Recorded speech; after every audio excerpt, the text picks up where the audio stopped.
یہ تھوڑے سے چند مسائل ہیں قربانی سے متعلق، وہ ذرا سے سمجھ لینے کی ضرورت ہے، کیونکہ اس میں غلط فہمیاں طرح طرح کی پائی جاتی ہیں، تو ذرا مختصراً وہ بھی عرض کر دوں۔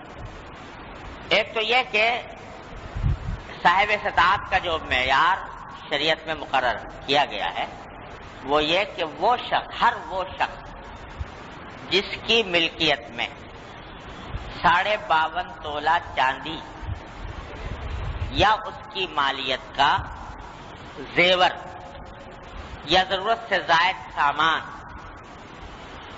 ہو تو وہ قربانی کے لحاظ سے صاحب استطاعت میں شمار ہے۔ یہ ہے صاحب استطاعت کا مطلب۔ ایک بات تو یہ سمجھنے کی، دوسری بات سمجھنے کی یہ ہے کہ ہمارے معاشرے میں بہت کثرت سے یہ غلط فہمی پائی جاتی ہے، اور قربانی کے دنوں میں بہت لوگ اس غلط فہمی میں مبتلا نظر آتے ہیں۔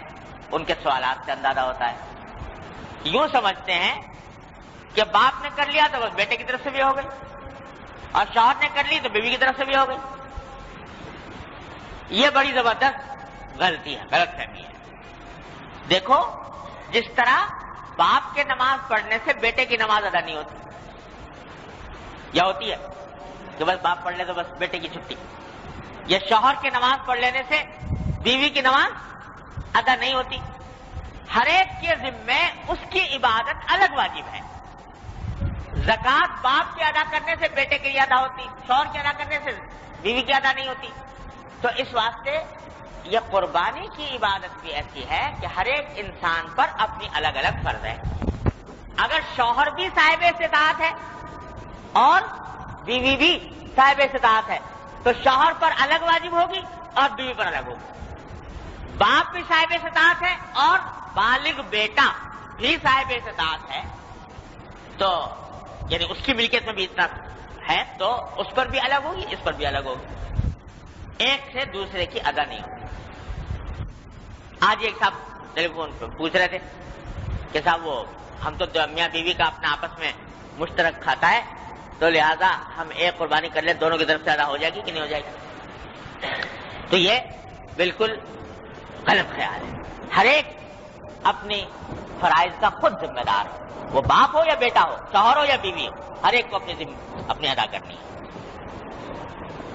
ایک دوسری غلط فہمی یہ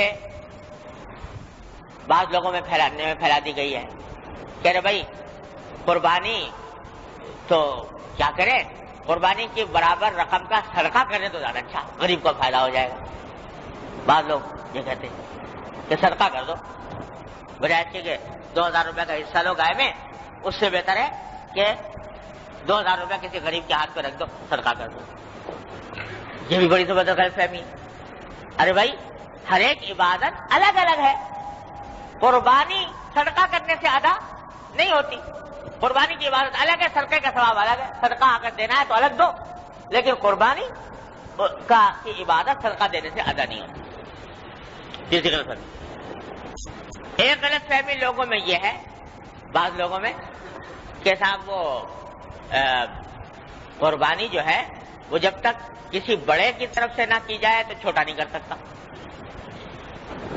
بہت لوگ یہ سمجھتے ہیں، ایک صاحب ملے تو وہ کہنے لگے جی میں ساری عمر ایسا کرتا رہا تو حضور اقدس صلی اللہ علیہ وسلم کی طرف سے قربانی کرتا رہا، اپنی کی نہیں،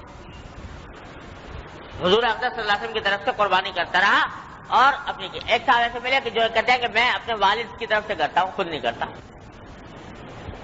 ارے بھائی پہلا تو کام یہ ہے کہ آدمی کے ذمے قربانی واجب ہے، اپنی طرف سے وہ واجب ادا کرے۔ دوسرے کی طرف سے قربانی کرنا ایصال ثواب کی خاطر، خواہ حضور اقدس صلی اللہ علیہ وسلم کی طرف سے ہو یا اپنے والدین یا کسی عزیز کی طرف سے ہو، یہ انسان کے ذمے کوئی ضروری نہیں ہے، واجب نہیں ہے۔ کوئی کرے ثواب ہے، نہ کرے تو کوئی گناہ نہیں، لیکن اپنی قربانی کرنا واجب ہے اور اس کے نہ کرنے میں گناہ ہے۔ لہذا پہلا کام تو یہ ہے کہ اپنی طرف سے جو اپنا جو واجب ہے وہ ادا کرو، اس کے بعد اگر کوئی کسی کا دل چاہتا ہے اور استطاعت ہے تو ٹھیک ہے، حضور اقدس صلی اللہ علیہ وسلم کی طرف سے کرے یا کسی والدین کی طرف سے کرے، کسی کی طرف سے کر سکتا ہے۔ یہ بات بالکل واضح ہو جانی چاہیے۔ آخری بات یہ ہے کہ بعض لوگ دوسروں کی طرف سے کرتے ہیں تو اس میں شریعت کی طرف سے کوئی پابندی نہیں ہے کہ بھئی ضرور حضور اقدس صلی اللہ علیہ وسلم کی طرف سے کرو یا ضرور فلاں والدین کی طرف سے کرو، بلکہ یہ بھی اصل میں جو دوسروں کی طرف سے کی جاتی ہے نفلی قربانی، حقیقت میں وہ اپنی ہی قربانی ہوتی ہے نفلی. البتہ ایصال ثواب دوسرے کو ہو جاتا ہے.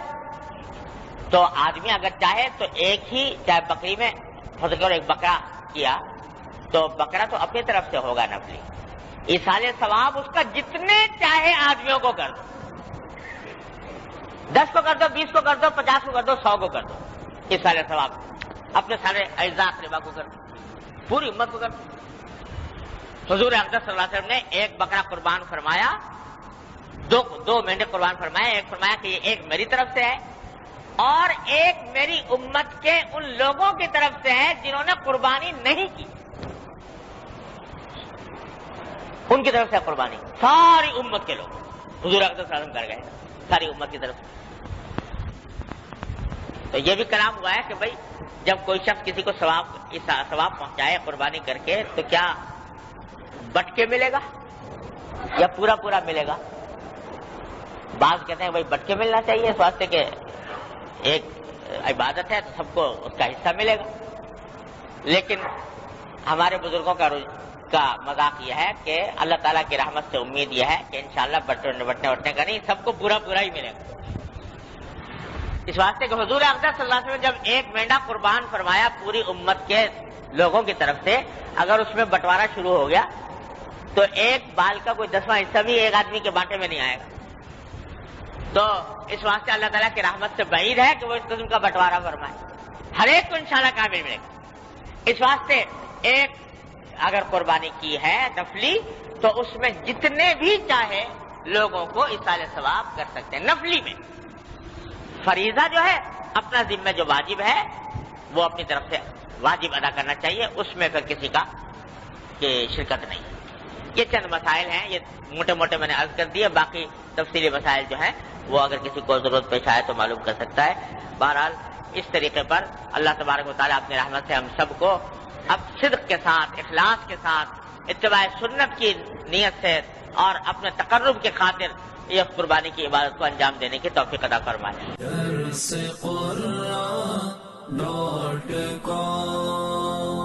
www.darsequran.com